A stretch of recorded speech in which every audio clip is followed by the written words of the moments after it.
মাসুমা সাইমাকে বলল, বোন, আমাদের এখানে 2-4 দিন অপেক্ষা করা উচিত। এর মধ্যে হয়তো খোবায়েব ভাইয়া আসতেও পারেন। সাইমা মাসুমার কথায় রাজি হলো। আমি বৌদ্ধবিহার থেকে বিদায় নিয়ে কোকান্দুজের দিকে অগ্রসর হলাম। অশ্ব চলছে খটখট, বিরাম নেই, বিশ্রাম নেই। একটানা কয়েক ঘন্টা সামনে চলছে। দুপুর গড়িয়ে বিকাল হয়ে গেল। জোহরের নামাজের সময় যায়। পথে কোথাও পানির সন্ধান পেলাম না। মাঝে মধ্যে 2-1টি বাড়ি দেখেছি বটে, কিন্তু অশ্ব থেকে অবতরণ করিনি। ভেবেছিলাম সামনে হয়তো লোকালয় পাবো, সেখানে অজু করে নামাজ আদায় করবো এবং অশ্বকেও কিছু ঘাস পানি খাওয়াবো। কিন্তু ভাগ্যের নির্মম পরিহাস, এখানে আর কোনো বাড়িঘর, নদীনালা, খালবিল দৃষ্টিগোচর হলো না। অগত্য কোনো উপায় না দেখিয়ে অশ্ব থেকে অবতরণ করে তায়াম্মুম করে নামাজ আদায় করলাম। অশ্বকে জিনমুক্ত করে সবুজ প্রান্তরে ছেড়ে দিলাম কিছু ঘাস খেয়ে ক্ষুধা নিবারণের জন্য। ঘটক মনের আনন্দে কাঁচা ঘাস খেয়ে উদর পূর্ণ করতে লাগলো। আমি একটি গাছের ছায়ায় বিশ্রাম নিচ্ছি। পানির পিপাসায় আমার কলিজা ফেটে যাওয়ার উপক্রম। ক্ষুধার অনলে উদর জ্বলছে। এই মুহূর্তে যদি সামান্য পরিমাণও পানি না পাই, তাহলে এখানেই আমার জীবনের সমাপ্তি ঘটবে। সীমাহীন পিপাসায় কাতর হয়ে ছটফট করতে লাগলাম। এদিকে মায়ের তিরোধনে অন্তর ক্ষতবিক্ষত। জীবনে কোনোদিন মায়ের মুখে হাসি ফোটাতে পারিনি। অন্তিম সময়ে মা আমার নাম ধরে ডাকছিলেন, সে ডাকেও সাড়া দেওয়ার সুযোগ হলো না। বিদায় মুহূর্তেও আম্মার পাশে থাকার সৌভাগ্য হলো না যে তার মুখে শেষ পানিটুকু তুলে দেব। আল্লাহর কালাম সূরা ইয়াসিন পাঠ করতে পারিনি।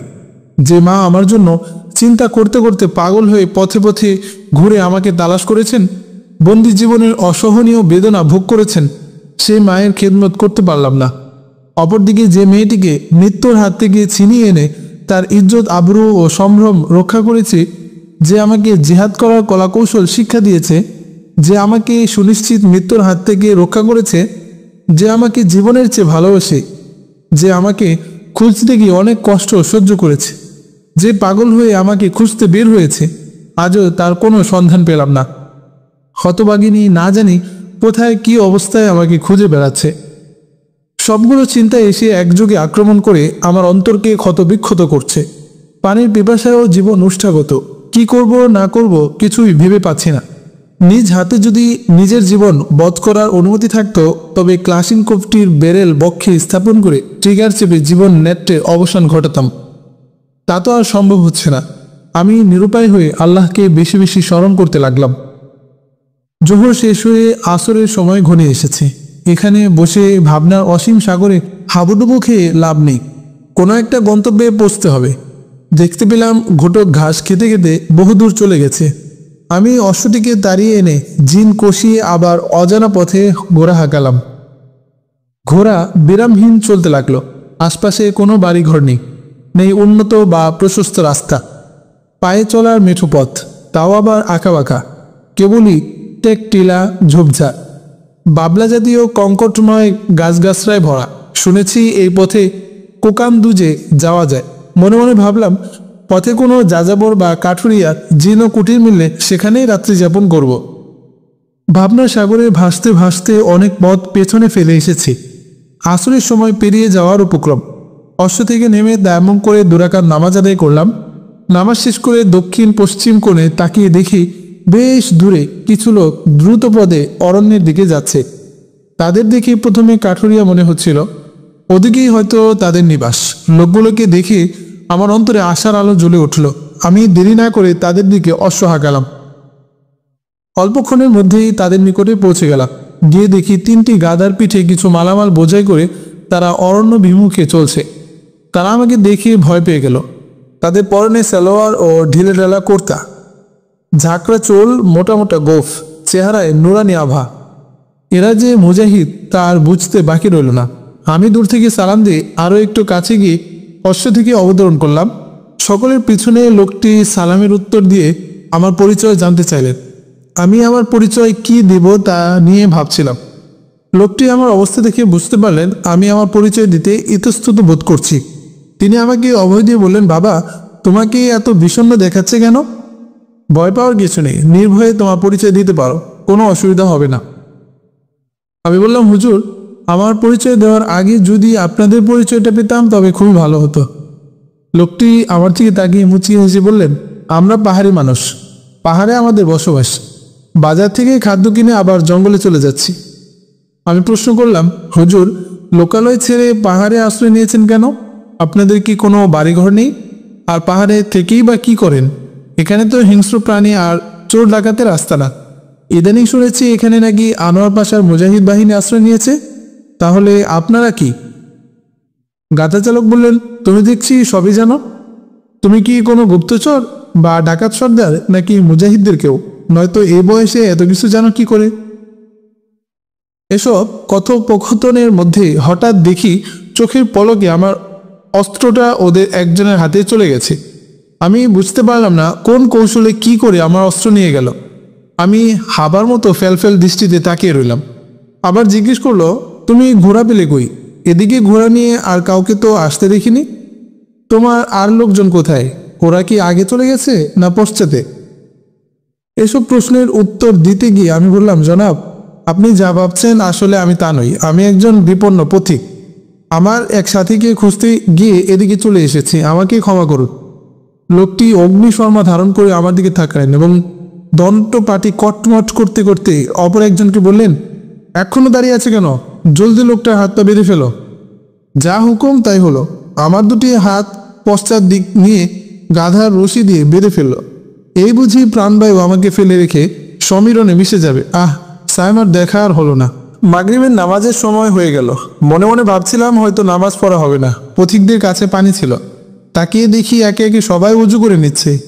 আমি বিনয়ের সুরে বললাম, বন্ধুরা, আমি পিপাসায় কাতর, বুক ফেটে যাওয়ার উপক্রম। আমাকে সামান্য পানি দিলে পিপাসার নিবারণ করব, আর বাকিটুকু দিয়ে উজু করে নামাজ আদায় করব। দলপতি অপরজনকে হাতের ইশারায় পানি দিতে বললেন। একজন এসে আমাকে বন্ধন মুক্ত করে দিলেন। অপরজন এক বোতল পানি দিলেন। আমি কয়েক ঢোক পানি পান করে বাকি পানি দিয়ে উজু করে নিলাম। আমি যেন পালাতে না পারি সেজন্য একজন পশ্চাতে দাঁড়িয়ে আছে। অজু শেষে জিজ্ঞেস করলেন, পিপাসা নিবারণের জন্য আর পানির প্রয়োজন আছে কি? উত্তরে বললাম, যদি দয়া হয়। তিনি আরেক বোতল পানি দিলেন। আমি সবটুকু পান করে তৃষ্ণা নিবারণ করলাম। সামনে একজন দাঁড়িয়ে মধুর কণ্ঠে কেরাতের মাধ্যমে নামাজ পড়াচ্ছেন। নামাজের সময় আমার দুপাশে দুজন দাঁড়িয়ে নামাজ আদায় করলো। সুন্নত পরে প্রায় 4-5 মিনিট কিছু তাসবিহাত পরে আওয়াবিনও পড়লেন। এরপর আমাকে পূর্বের ন্যায় বেঁধে হাঁটতে লাগলেন। আমি পুরোপুরি ধরতে পেরেছি ওরা মুজাহিদ, কিন্তু বেশি কিছু বলার সাহস সম্পূর্ণ হারিয়ে ফেলেছি। ইস, কি অন্ধকার! দু চোখে কিছুই দেখা যাচ্ছে না। রাস্তার দুধারে শুধু কাটা আর কাটা। এর মধ্য দিয়ে চলছে এই ক্ষুদ্র কাফেলা। এদের অন্তরে ভয়ের লেশ মাত্র নেই। বিরামহীনভাবে চলতে চলতে রাত 11টার দিকে একটি স্থানে আসতেই দূরে তাকিয়ে দেখি ক্ষুদ্র একটি প্রদীপ মিটমিট করে জ্বলছে। প্রদীপটি দেখে আমার মন সাক্ষ্য দিল হয়তো ওখানেই হবে এদের আস্তানা। চলতে চলতে একটি জীর্ণশীর্ণ বাড়ির আঙিনে এসে দাঁড়ালাম। ঘর থেকে এক বুড়ো প্রদীপ হাতে বেরিয়ে এলেন। সালাম মুসাফা বিনিময়ের পর বুড়ো বললেন, মালামালগুলো গাদার পিঠ থেকে নামিয়ে ঘরে তোলো। তারা রশি খুলে বস্তা কয়টি ধরাধরি করে বয়ে নিয়ে গেলেন। ঘর আর বাইর একই। ঘরের একদিক দিয়ে তাকালে অপর দিকে কি আছে দেখা যায়।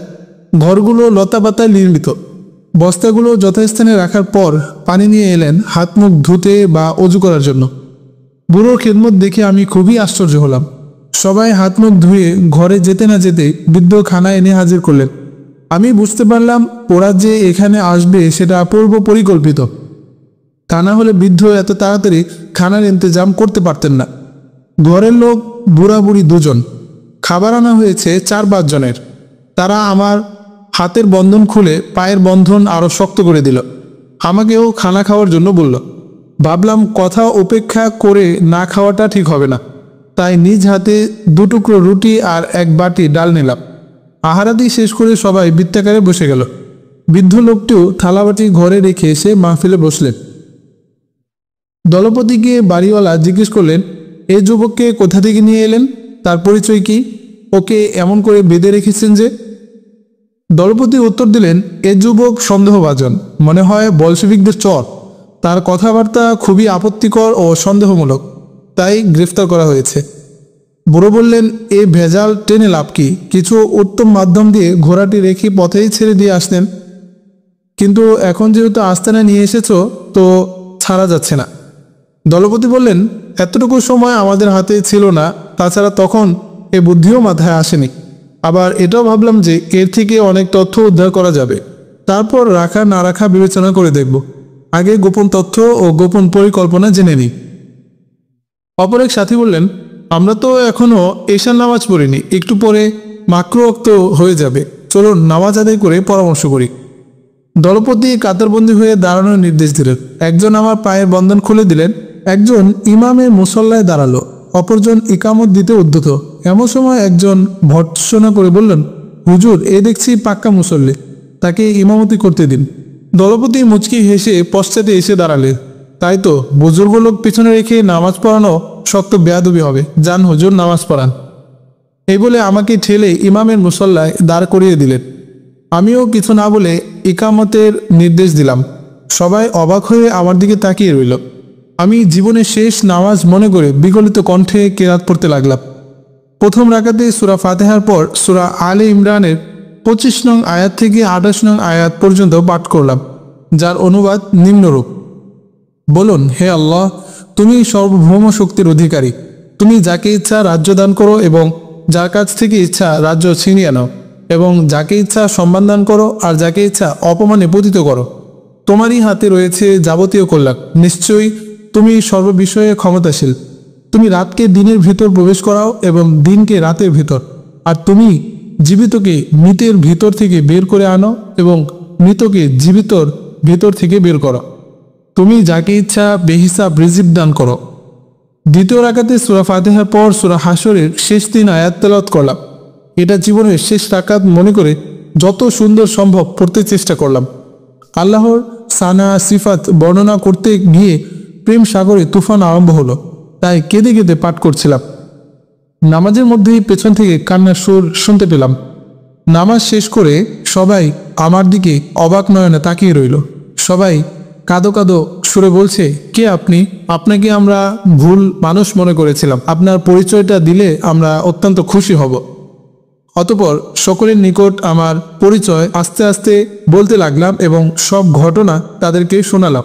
অভিযানের কথা সবকিছু যখন তারা শুনল, তখন তারা বলতে লাগলো, আপনার এই সমস্ত অভিযানের কথা আমরা শুনেছি।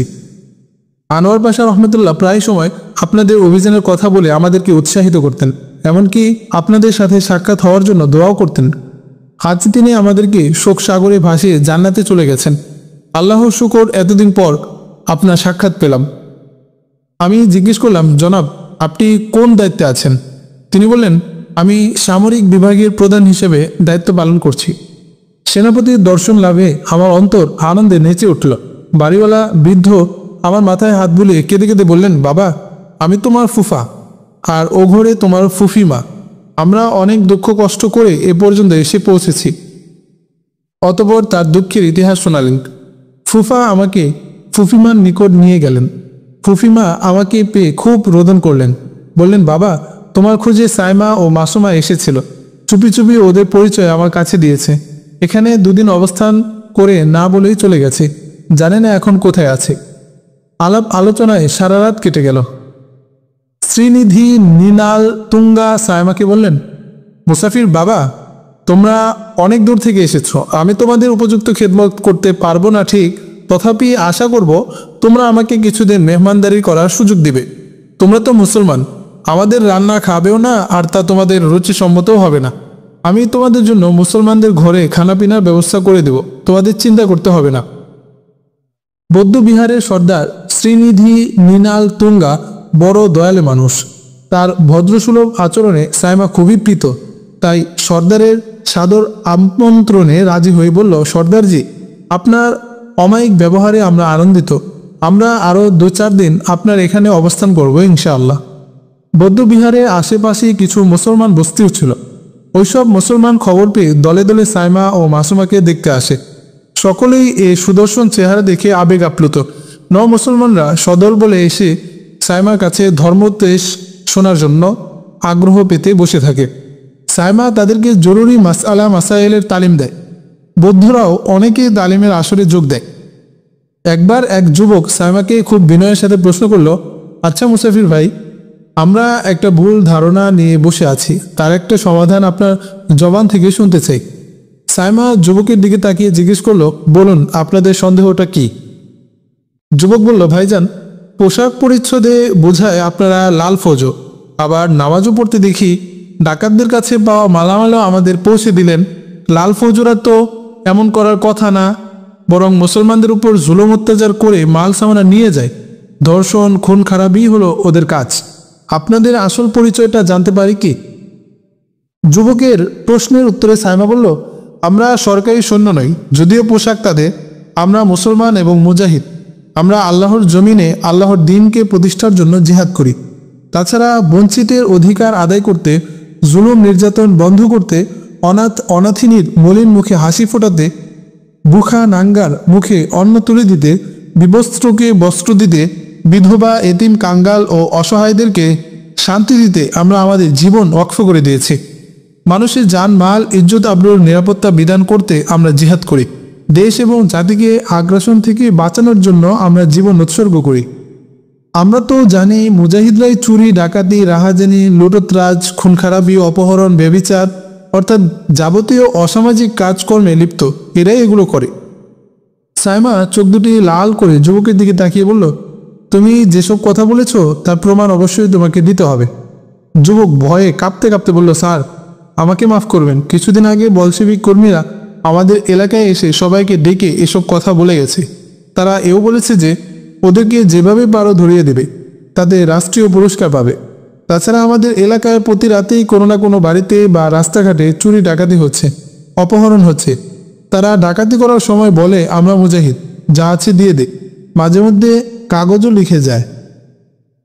যুবকের কথায় সাইমা গভীরভাবে চিন্তিত হয়ে পড়ে।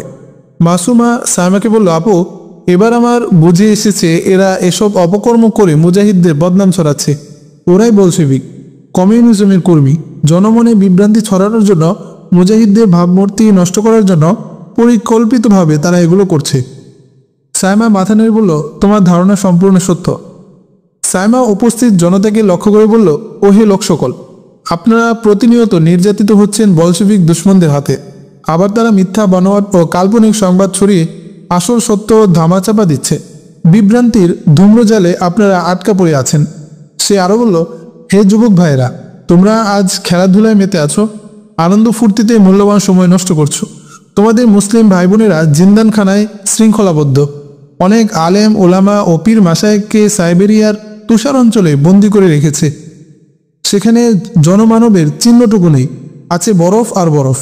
সন্তানহারা জননীর বুক ফাটা চিৎকার, স্বামীহারা নারীর আর্তনাদ, এতিম অসহায়ের আহাজারি প্রতিদিন শুনতে হচ্ছে। তাদের প্রতি কি তোমাদের কোনো মায়া মমতা নেই? কত মা বোন ইজ্জত হারিয়ে পথে পথে ঘুরছে। লুটতরাত, রাহাজানি আর চুরি ডাকাতিতে নিরীহ জনগণ অতিষ্ঠ হয়ে উঠেছে।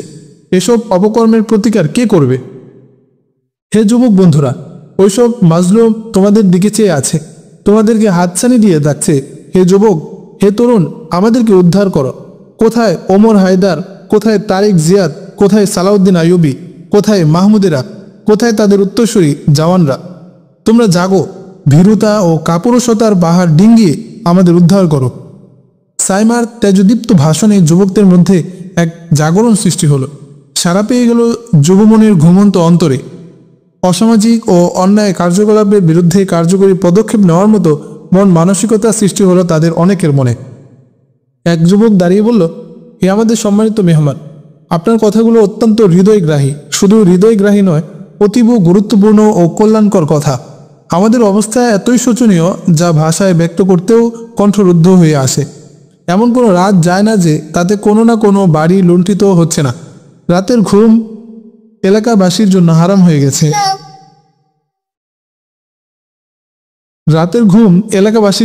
হারাম হয়ে গেছে। শান্তি প্রতিষ্ঠার জন্য যা করতে হয় তা আমরা করতে প্রস্তুত আছি। আপনি দয়া করে আমাদেরকে কাজ করার সুযোগ করে দিন। সাইমা বলল, আজ থেকে আপনারা জেহাদের নিয়তে নিয়মিত ব্যায়াম করতে থাকুন আর একটি বাইতুল মাল গঠন করে সাধ্যানুসারে অর্থ জমা করতে থাকুন। এই অর্থ দ্বারা অস্ত্র ক্রয় করা হবে।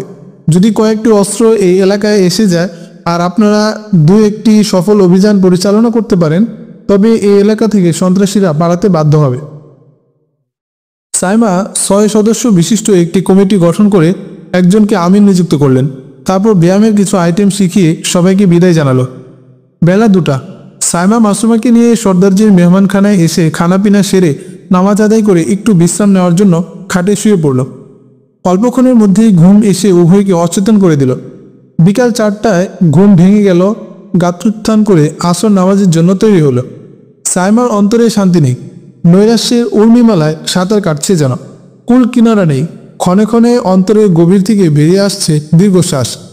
মাসুমা সাইমার মলিন বদন অবলোকন করে বিভিন্ন প্রলোভনের মাধ্যমে সান্ত্বনা দেওয়ার ব্যর্থ চেষ্টা করছে, কিন্তু কোনো মতেই সাইমার সুন্দর মুখের মলিনতা দূর হচ্ছে না। মাসুমার অন্তরেও দুঃখের অবধি নেই। তারপরও মাসুমা প্রচেষ্টা চালিয়ে যাচ্ছে। মাসুমা সাইমাকে প্রবোধ দিতে গিয়ে বলল, আপু, ওই দেখুন, কোকান্দুজের বনভূমি ও জাবালার পর্বত শৃঙ্গ কত সুন্দর, কত মনোরম। চলুন না এক শুভ বিকালে ওই দিক থেকে একটু ঘুরে আসি। যাবেন আপু? ওই দেখুন কত সুন্দর সুন্দর পাখি ডানা মেলে ঝাঁকে ঝাঁকে উড়ে বেড়াচ্ছে। শুনুন না ওদের কল কাকলি কত মধুর, কত মন মাতানো। আহ, অমন করে যদি আমরা দুজন উড়ে বেড়াতে পারতাম, ইস, কি মজাটাই না হতো, তাই না বোন? চলো না এই পরন্ত বেলায় ওদিক থেকে একটু ঘুরে আসি। যাবে আপু? সাইমা মৃদু হেসে বলল, তোর জ্বালায় আমি একটু নীরবে বসে চিন্তাও করতে পারবো না। তুই আছিস শুধু মানুষের জ্বালা বাড়ানোর ধান্দায়। এই অবেলায় ওদিকে ঘুরতে যাবি নাকি? জানিস না ওখানে সাপ বিচ্ছু ও হায়নাদের বসবাস? দুদিন আগে না গিয়েছিলাম, দেখেছিস না মজাটা? এই অসময়ে আবার বনে বনে বেড়াতে যাস? দেখ না পাহাড়ে পাহাড়ে কেমন আধার নেমে আসছে। মাগরিবের আগে তো ফিরে আসা যাবে না, তবে চল সামান্য ঘুরে আসি। এই বলে একে অপরের হাত ধরে ধীর গতিতে কোকান্দুজের দিকে হাঁটতে লাগলো। সাইমার মুখে হাসি নেই, আছে শুধু চিন্তা। সামান্য কিছু দূর গিয়ে একটি টিলার উপর গিয়ে বসল। চারদিকে সবুজ শ্যামলের মাতামাতি, স্নিগ্ধ সমীরণ বইছে, শরীর জোড়াচ্ছে, পাখিরা গান গাইছে। এ যেন এক আনন্দময় বিকাল। সাইমা উদাস নেত্রে তাকিয়ে আছে মুক্ত পানে। হঠাৎ যেন তার অন্তরে তড়িৎ প্রবাহ খেলে গেল। দৃষ্টি মাসুমার দিকে ফিরিয়ে সাইমা বলল, মাসুমা, চল বোন, আজ রাতে একটা অপারেশন চালাই। এসব এলাকায় তো প্রতি রাতেই চুরি ডাকাতি হয়, আর দোষ চাপায় মুজাহিদদের উপর। আমরা যদি ডাকাত দলের কিছু একটা ক্ষতি করতে পারি, তবে হয়তো এসব এলাকায় ডাকাতিও বন্ধ হয়ে যেতে পারে। তুমি কি বলো? মাসুমা খানিকটা চিন্তা করে বলল, ঠিক আছে, প্রস্তুতি নাও। এদিকে সূর্য পশ্চিম পাহাড়ের আড়ালে চলে যাওয়ার উপক্রম। একটু পরেই সূর্য মসি ভাণ্ড ঢেলে দেবে বসুন্ধরায়। তাই আর বিলম্ব না করে টিলা থেকে নেমে বৌদ্ধ বিহারের দিকে হাঁটতে লাগলো। কিছুক্ষণের মধ্যেই সর্দারজির বাড়িতে আঙ্গিনায় এসে হাজির হলো। নামাজ আদায় করে তেলাওয়াতে বসে গেল। সর্দার সহ বাড়ির আশপাশের লোকজন কান পেতে কালামে পাক তেলাওয়াত শুনে মুগ্ধ হলো। অনেকেই মনে মনে ভাবছে, ছেলেটার কি সুন্দর চেহারা আর কত মধুর তেলাওয়াত। রাত আনুমানিক 8টা পর্যন্ত সাইমা তেলাওয়াত করলো। অনেকেই ভেবেছিল হয়তো কিছু আলোচনা করবে, কিন্তু আজ তা করেনি। বরং আজকের মতো সবাইকে বিদায় দিয়ে ঈশার নামাজ আদায় করলো। তারপর খানা খেয়ে বিছানায় শুয়ে পড়ল। রাত 12টা। সাইমার চোখে ঘুম নেই। মাসুমা নাক ডেকে ঘুমাচ্ছে। সাইমা মাসুমাকে আলতো ঝাঁকুনি দিয়ে বলল, ওরে বে খবর, আর কত ঘুমাবি? এবার জাগ না, দেখ না দুনিয়াটা কেমন হয়েছে। সাইমার ডাক শুনে মাসুমা জেগে গেল। বলল, যা উজু করে আয়। মাসুমা উজু করে 2 রাকাত নামাজ পড়ে সাইমার নিকট গিয়ে বসল। সাইমাও তাহাজ্জুদ নামাজ আদায় করে দরজা বন্ধ করে অস্ত্র দুটি নিয়ে বসল। তারপর ভালোভাবে প্রতিটি পার্টস খুলে খুলে মুছে তেল লাগালো। ম্যাগজিনে গুলি ভর্তি করে নিল। রাত প্রায় 1টা। আর বিলম্ব করা যায় না। এই সময়ে বেশিরভাগ ডাকাতি হয়ে থাকে। তাই আর দেরি না করে অস্ত্র কাঁধে তুলে বেরিয়ে এলো। নিঝুম রাত, অন্ধকারে ছেয়ে আছে 10 দিক। কেউ বাইরে নেই, সবাই নিজ নিজ কক্ষে অর্গলাবদ্ধ। নীরব নিথর এই ধরনী। মাঝে মধ্যে 2-1টি কুকুরের কর্কশ আওয়াজ ছাড়া অন্য কোনো শব্দ নেই। মাথার উপর অন্নরি নামক চাঁদোয়া ছড়ানো, তারই নিচে নক্ষত্র নামক লুণ্ঠন মিটমিট করে জ্বলছে। তাছাড়া আর কোথাও কোনো প্রজ্বলিত প্রদীপ দৃষ্টিগোচর হয় না। জোনাকিরাও আজ যেন অন্য কোনো প্রোগ্রামের জন্য কোথাও চলে গেছে, না হয় মশিলিপ্ত দুনিয়া থেকে ভয়ে পালাচ্ছে। মনে হলো কে যেন দুনিয়াবাসীকে না জানিয়ে মশি ভাণ্ড উপর করে ফেলে দিয়ে গা ঢাকা দিয়েছে। তা না হয় এত অন্ধকার এলো কোত্থেকে? অন্ধকারে হারিয়ে গেল অকুতূভয় 2 মুজাহিদ। অন্তরে শিকার ধরার নেশা। ওরা জানের মায়া ত্যাগ করে জীবন বাজি রেখে নিশাচরের ভয় দূর করে পল্লীর আনাচে কানাচে ঘুরে বেড়াচ্ছে। কেউ যেন কোনো সারা শব্দ না পায় সেজন্য বিড়ালের মতো পা ফেলে অগ্রসর হচ্ছে। গ্রামে গ্রামে পাড়ায় পাড়ায় মহল্লায় মহল্লায় ঘুরে বেড়াচ্ছে। হঠাৎ গ্রামের পূর্ব উত্তর কোণ থেকে গগন বিদারী একটা চিৎকার ভেসে আসলো। থমকে দাঁড়ালো সায়মা, কানটা ভালো করে এদিক ওদিক ঘোরালো। মাসুমাকে জিজ্ঞাসা করলো, এটা উত্তর পূর্ব নয়? মাসুমা বলল, হ্যাঁ, এটা পূর্ব উত্তর কোণ। দূর কতটুকু জিজ্ঞাসা করলো সায়মা। মাসুমা বলল, রাতের আওয়াজ অনেক দূরে যায়, এই হিসাবে মনে হয় আধা কিলোমিটার হবে। সায়মা দ্রুত পদে চিৎকারের সুর ধরে এগিয়ে চলল। সামান্য কিছু পথ অগ্রসর হওয়ার পরই ওখান থেকে আরও একটু ডান দিকে বেশ কজন লোকের কান্না একযোগে শোনা গেল। তখনও প্রথমবারের চিৎকার মিলিয়ে যায়নি। সায়মা মাসুমাকে বলল, এই যে ডাকাতি হচ্ছে তাতে কোনো সন্দেহ নেই। প্রথম চিৎকারে সন্দেহ ছিল যে ডাকাতি না কোনো মৃত্যুর সংবাদ। এখন বুঝতে বাকি নেই যে কোথাও ডাকাতি হচ্ছে। মৃত্যুর বিলাপ বাড়ি বাড়ি হয় না। ডাকাত দলের 1 বছরের অর্জিত ধন দৌলত সবই খোয়া যাওয়ার কারণে তারা খুব ক্ষিপ্ত। তাই তারা ক্ষতিপূরণের জন্য পাইকারি হারে ডাকাতি ও লুটতরাজ করার জন্য অঙ্গীকারাবদ্ধ হয়েছে। এজন্য নির্বিচারে লুণ্ঠন আরম্ভ করেছে। সায়মা অনেক ভেবেচিন্তে আক্রমণের পরিকল্পনা তৈরি করল। সে চিন্তা করলো, এভাবে আক্রমণ করলে হয়তো শত্রুদের সমূলে ধ্বংস করা যাবে না, ছোটাছুটি করে 2-1 জন হলেও পালিয়ে যাবে। আর যদি আমরা তাদের ফিরে যাওয়ার পথে অ্যাম্বুশ লাগাতে পারি তবে কেউ হয়তো বাঁচতে পারবে না। সায়মা আরও একটু এগিয়ে পরপর 3টি ফায়ার করলো। ফায়ারের বিকট শব্দে ডাকাত দল ভয় পেয়ে গেল। ওরা ভাবছে হয়তো এখানে কোনো সেনাবাহিনী ছাউনি ফেলেছে, তাই তারা পালানোর পথ ধরল। সায়মা চিন্তা করলো, ওরা ডাকাতি করে নিশ্চয়ই অরণ্যে আশ্রয় নেবে, তাই অরণ্যে প্রবেশের সম্ভাব্য একটি রাস্তার পাশে প্রকাণ্ড এক বিটরির আড়ালে মাসুমাকে নিয়ে অ্যাম্বুশ লাগালো। মাসুমাকে জানিয়ে দিল যে শত্রুরা রেঞ্জের ভিতর আসার সাথে সাথে একযোগে ব্রাশ ফায়ারে আরম্ভ করে আর যথাসাধ্য বৃক্ষটিকে ডাল হিসেবে ব্যবহার করতে। উভয়ে মৃতের মতো উৎপেতে দুশ্মনের জন্য অপেক্ষা করছে।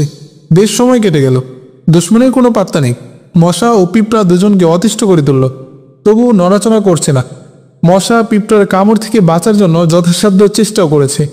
বেশ কিছুক্ষণ পর মাসুমা বলল, আপু আর পারছি না, দুশ্মনের তো কোনো খবরই নেই। সায়মা বিরক্ত হয়ে বলল, প্রয়োজন হলে ঘন্টার পর ঘন্টা কাটাতে হবে। যদি এ পথে দুশ্মন নাই আসে তবে তো কিছু করার নেই, কিন্তু আরও কিছু সময় ধৈর্য ধরে বসে দেখি কি হয়। সায়মার কথা শেষ হতে না হতেই একটু দূরে টর্চ লাইটের ক্ষীণ আলো প্রকাশ পেল। সায়মার অন্তরে একদিকে আনন্দে ভরপুর, অপরদিকে ভয়ে হাঁটু কাঁপছে। এতক্ষণে ডাকাত দল রেঞ্জের ভিতরে এসে গেছে। সায়মা মাসুমাকে সংকেত দিল অস্ত্র ত্যাগ করার জন্য। মাসুমা তৈরি। একযুগে গর্জে উঠল 2টি ক্লাশিনকোভ। র্যাবেলের ছিদ্রপথে বেরিয়ে গেল এক ঝাঁক গুলি। কেড়ে নিল 5 ডাকাতের যান। গুরুতর জখমি হয়ে কাতরাচ্ছে 2 জন। সায়মা ছুটে গেল তাদের নিকট। দেখল তাদের অবস্থা, 5 জনের মৃত্যু হয়েছে আর 2 জন আহত। এর মধ্যে একজন সামান্য জখম নিয়ে পালাবার চেষ্টা করছে। সায়মা তাকে ফিরিয়ে এনে দেখে মুমূর্ষু ব্যক্তিটিও মৃত 5 জনের সাথী হয়েছে।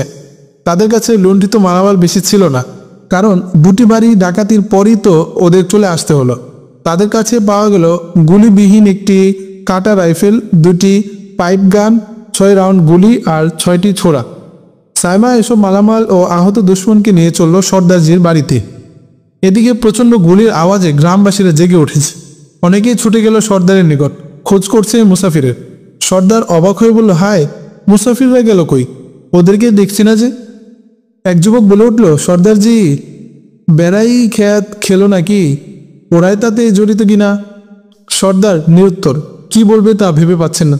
এর মধ্যে একজন বলে উঠল, সর্দারজি শুনুন শুনুন, ওইদিকে কাদের যেন কথাবার্তা শোনা যাচ্ছে। ওরা কারা? বনের দিক থেকে এদিকে আসছে, ডাকাত না তো? এর মধ্যে সায়মা উচ্চ আওয়াজ দিল, ভাই সব, আমরা মুসাফির, আমরা এসেছি। ডাক শুনে এক যুবক মশাল হাতে এগিয়ে গেল তাদের দিকে। সর্দারজি মশালের আলোতে বন্দিকে ভালোভাবেই চিনে নিলেন। তাছাড়া অনেকেই চিনেছে তাকে। সর্দার বন্দির জবান থেকে গোপনীয় অনেক কথাই জানতে পারলেন। ডাকাত বলল, আমরা বলশিবিকদেরই একটি গ্রুপ। আমাদের কাজ হলো এখনও যারা ধর্মের দোহাই দিয়ে বাঁচতে চায় তাদেরকে শেষ করা। আপাতত লুটতরাজ ও অপহরণ চলছে, প্রয়োজনে নির্বিচারে হত্যার নির্দেশও রয়েছে। আমাদের আরও একটা কাজ হলো আমাদের কর্মকাণ্ডের দায়ভার মুজাহিদদের উপর চাপিয়ে দেওয়া। বন্দির জবানবন্দি শেষ হলে সাইমা তাকে নিয়ে গেল বাড়ির বাইরে। তারপর বুক বরাবর একটি গুলি ছুড়ে তাকেও জাহান্নামে পাঠিয়ে দিল। সাইমা সর্দারকে বলল, জনাব, এসব এলাকা আর হয়তো ডাকাতি হবে না, মানুষ নিশ্চিন্তে ঘুমাতে পারবে। সে আরও বলল, সর্দারজি, অমুক স্থানে আরও 5টি লাশ পড়ে আছে, তাদেরকে তুলে কোনো পরিত্যক্ত কূপে নিক্ষেপ করলে ভালো হয়। সর্দার লাশগুলো গুম করার নির্দেশ দিলে একদল যুবক বেরিয়ে গেল এবং কিছুক্ষণ পর কাজ সমাধা করে ফিরে এলো। সাইমা সবাইকে বিদায় দিয়ে শয্যা গ্রহণ করলো। পরদিন ভোরবেলা অনেক লোকজন এসে সর্দারি বাড়িতে জমায়েত হলো। সাইমা মুসলমান যুবকদেরকে উদ্দেশ্য করে বলল, তোমরা কি সত্যি জিহাদ করবে? সবাই এক সুরে বলে উঠল, জি মুসাফির ভাইয়া, আমরা জিহাদ করব।